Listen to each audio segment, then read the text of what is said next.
This is your Greater Portland, Maine market update. These are closed numbers in the last 7 days, median numbers. Days on market came up quite a bit from 18 to 32 days on market. That trend has been more than a couple of weeks now, so we definitely want to keep our eye on that as the spring market opens up. I expect to see more inventory. Usually days on market would start to drop, but we'll see if that trend holds true. The list to sale ratio still at 100%. So even though things are sitting on the market a little bit more, sellers are still generally getting their price. And the median sold price ticked back up a little bit. This week, I want to spotlight some national news.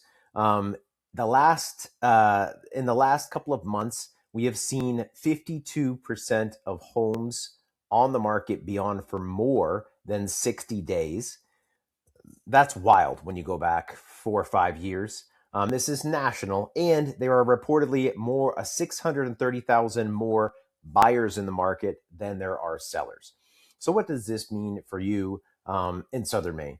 I would say that it just means, depending on what kind of home you have and where exactly you are, you have to be aware that right now buyers might have a little bit more leverage. You have to be aware you might have to prep your house a bit more if you're a seller. And if you're a buyer, you can't assume that all houses are negotiable right now. Some of them are still going in less than a week on the market. Other ones are going in 60 days in the market.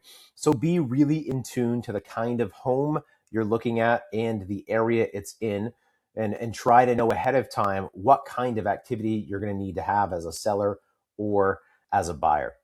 And let's look at the benchmarks in real estate. So this past week, mortgage rates jumped up to 6.46%, certainly way higher than they were 3 weeks ago. Still having a lot to do, I think, with the war in Iran, but still lower than historical 7.8%. Our home appreciation, according to Case Shiller, 1.3%, which is much slower than we've been seeing and slower than the average of 4%. And inflation, we're about to get new numbers, but right now we're still at 2.4%, which is, again, lower than the historical average. Overall, I would say the economy is sort of flattening out, but we're expecting a wave of inflation related to oil. And in the Maine market, we're teetering into a more balanced market between buyers and sellers, but it's not every town and it's not every kind of home. I hope this info was helpful for you. Give me a call if you have any questions. Have a good week.